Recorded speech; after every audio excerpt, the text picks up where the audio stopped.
هو الذی بعث فی الأمیین رسولا منهم یتلو علیہم آیاتہ ویزکیہم ویعلمہم الکتاب والحکمہ. یہ وہ نبی ہے جسے پروردگار نے اس لیے بھیجا ہے تاکہ قرآن کی نورانی آیتیں تلاوت کر کے ہم گنہگاروں کے دلوں کو نورانی بنا دیں. رسول خدا کے آنے کا مقصد یہ ہے کہ جن جن کے دلوں میں نجاست ہے ان نجاستوں کو دھو کر اور پاک و نورانی بنا لیں. نبی پاک کے آنے کا مقصد یہ ہے، یہ معلم کتاب ہے. کس کتاب کی بات ہو رہی ہے؟ ولا رتب ولا یابس الا فی کتاب مبین. یہ اس کتاب کے معلم ہیں، اس کتاب کو پڑھانے والے ہیں جس میں ہر خشک اور تر کا علم موجود ہے. سبحان اللہ. اے لوگوں، اس سے پہلے تم گمراہی میں تھے، پیغمبر کے صدقے میں ہدایت ملی ہے، پیغمبر کے صدقے میں نور ملا ہے، پیغمبر کے صدقے میں ولایت ملی ہے. جو کچھ ہمیں ملا ہے وہ سرکار رسالت مآب کا صدقہ ہے.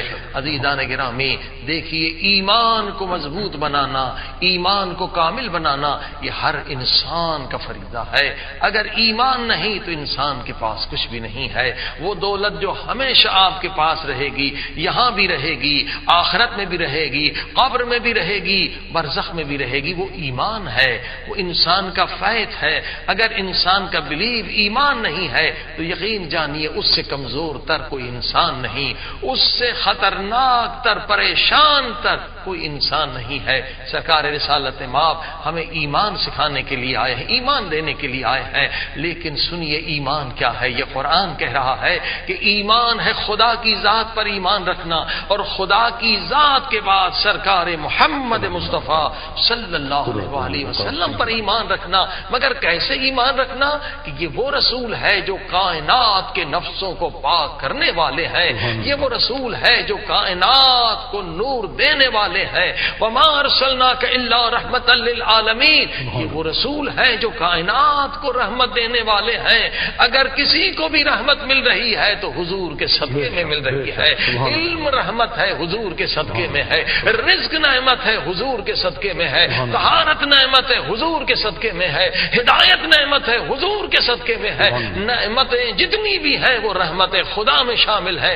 جو کچھ بھی ہمیں مل رہا ہے حضور کے صدقے میں مل رہا ہے. اگر پانی کا قطرہ مل رہا ہے حضور کے صدقے میں مل رہا ہے.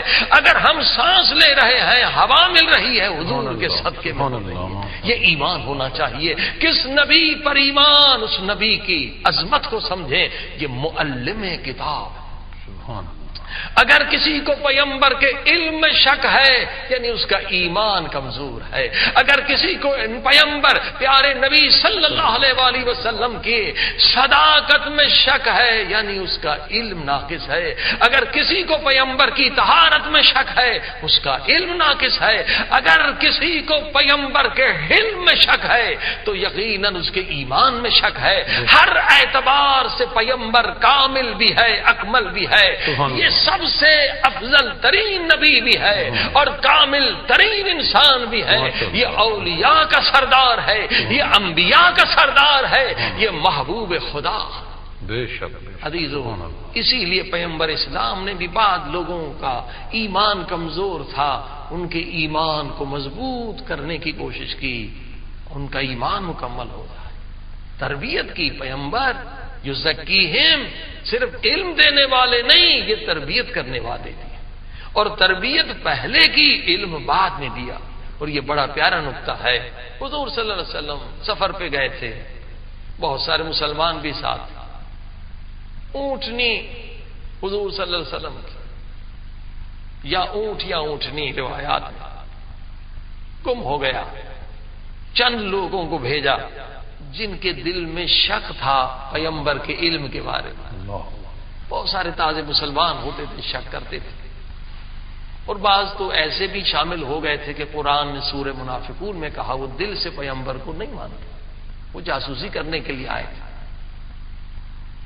اب حضور صلی اللہ علیہ وسلم نے انہی کو بھیجا، جاؤ میرا اونٹ تلاش کر کے آؤ. اب وہ چلے، راستے میں کہنے لگے یہ کیسا نبی ہے، اس کو اپنے اونٹ کا پتہ نہیں. اب یہ دل میں بیماری ہے. حضور صلی اللہ علیہ وسلم یہی نکالنا چاہتے ہیں کہ دلوں کو پاک کرنے کے لیے آئے ہیں.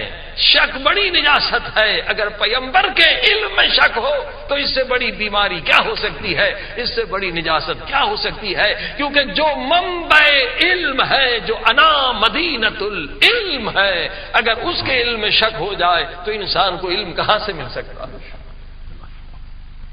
واپس آ گئے.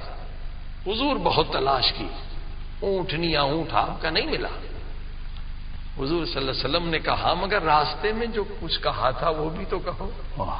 اللہ غنی, اللہ غنی. راستے میں تم نے کیا سوچا تھا وہ بھی تو بتاؤ. کیا شیطان نے وسوسہ تمہارے ذہن میں لایا تھا وہ بھی بتاؤ. شرم سے گردن جھکا دی. بس قبلہ یہ خیال ذہن میں آ گیا تھا کہ یہ کیسا نبی ہے, اسے یہ نہیں پتا کہ میرا اونٹ کہاں ہے. حضور صلی اللہ علیہ وآلہ وسلم نے کہا تمہیں میرے علم پر شک ہے. قرآن کہہ رہا ہے میں معلم قرآن ہوں اور قرآن میں ہر خوش کو تر کا ذکر ہے. اگر قرآن میں علم غیب ہے تو پیغمبر کے پاس علم غیب ہے. اگر قرآن کے پاس آسمانوں کا علم ہے تو پیغمبر کے پاس آسمانوں کا علم ہے. اگر قرآن کے پاس زمینوں کا علم ہے تو پیغمبر کے پاس زمینوں کا علم ہے. اگر پیغمبر کے پاس سمندروں کا علم ہے تو قرآن کے ذریعے سے. یہ قرآن ناطق ہے, بولتے ہوئے قرآن ہے. فرمایا شک نہ کرو, شک بڑی بیماری ہے. جاؤ یہ ایڈریس سے یہ پتہ ہے, یہ گلی جاؤ, رائٹ پھرو, لیفٹ پھرو, پورا پتہ بتایا. میرے اونٹ کی رسی ایک ٹہنی میں پھنس گئی ہے اور وہ درخت بھی یہ درخت ہے, لے کر آؤ. اب آپ نے دیکھا یہ ہمارے پیارے رسول ہے. شک کو دفع کیا اور دلوں کو منور کیا, دلوں کو یقین دیا, دلوں کو ہدایت دی. عزیزو یہی مقصد پیغمبر ہے. کیا یزکیہم پہلے ہے, پہلے نفسوں کو پاک پھر علم دو. عجیب بات ہے, اگر نفس پاک نہ ہوئے تو علم کا فائدہ نہیں. اصل تو نفس کی طہارت ہے. دیکھیے تعلیم تعلیم تعلیم, آج ہر انسان کہہ رہا ہے. کون عقل مند ہے جو علم کے خلاف ہے؟ علم ہی اصل چیز ہے. اور اسلام نے بھی علم کی بڑی تعریف کی ہے. پیارے نبی نے فرمایا علم حاصل کرو من المہد الی اللحد, گہوارے سے لے کر قبر کے کنارے تک علم حاصل کرو. مگر یہاں قرآن کہہ رہا ہے علم سے بھی اہم ایک چیز ہے, سبحان اللہ, اور وہ ہے وہ یزکیہم. یزکیہم پہلے ہے. یہ قرآن کا معجزہ ہے. قرآن کی عظمت کو سمجھیں. ایک ایک لفظ جو ہے قرآن میں وہ قیمتی ہے. ایک ایک لفظ میں پیغام ہے. اگر لفظ پہلے آتا ہے اس میں پیغام ہے, اگر بعد میں آتا ہے اس میں پیغام ہے. ایک ایک آیت کے 70 باطن ہیں. یہی آیت سنیں. یزکیہم کہا پہلے نفسوں کو پاک کیا جائے پھر علم دیا جائے. اللہ اکبر. اور اسی پہ مولا علی کا جملہ بھی سنیں. مولا علی بھی یہی فرماتے ہیں, قرآن کی اس آیت کی تفسیر کر رہے ہیں. فرماتے علم بہت اچھی چیز ہے مگر نفسوں کو پاک کرنا اس سے بھی زیادہ ہے. فرماتے ہیں کائنات کے امام فرماتے ہیں, جانشین پیغمبر فرماتے ہیں, حسنین کے بابا فرماتے ہیں علم بہت اچھی چیز ہے, علم نور ہے مگر اس سے بھی اہم چیز ہے نفسوں کو پاک کرنا. کیا فرماتے ہیں نورانی جملہ فرمایا علم شریف کی شرافت کو بڑھا دیتا ہے. اگر شریف ظرف میں شریف دل میں علم آ جائے علم اس کی شرافت کو اور بڑھا دیتا ہے. مگر مولا فرماتے یہی علم اگر کمینے کے پاس آ جائے, جس نے نفس کو پاک نہیں کیا, دل کو پاک نہیں کیا, عشق رسول حاصل نہیں کیا, علم بہت آ گیا, نفس پاک نہیں ہے. یزکیہم کی منزل کو حاصل نہیں کیا مگر علم بہت زیادہ ہو گیا. ڈاکٹر بن گیا, پی ایچ ڈی کر لی, کتابیں پڑھ لی. مولا فرماتے مگر نفس کو پاک نہیں کیا. یہی علم اگر کمینے کے پاس آ جائے تو اس کی کمینگی کو بڑھا دیتا ہے. پھر وہ تکبر میں مبتلا ہو جاتا ہے کہ مجھ جیسا بڑا کوئی عالم نہیں ہے, مجھ جیسا بڑا کوئی خطیب نہیں ہے, مجھ جیسا بڑا کوئی مفتی نہیں ہے.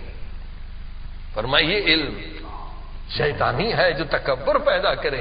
علم الہی وہ ہے کہ جتنا علم بڑھتا چلا جائے اتنی تواضع بڑھتی چلی جائے، جتنا علم بڑھتا چلا جائے اتنی انکساری بڑھتی چلی جائے. اس زمانے کے بہت بڑے عالم ابن سینا نے کیا کہا، بڑے بڑے مفکروں نے کیا کہا، پوری عمر لگا دی، کہا اتنے سال 50 سال پڑھنے کے بعد ہمیں یہ پتا چلا ہے کہ ہماری معلومات کچھ بھی نہیں ہے. تکبر نہیں کیا.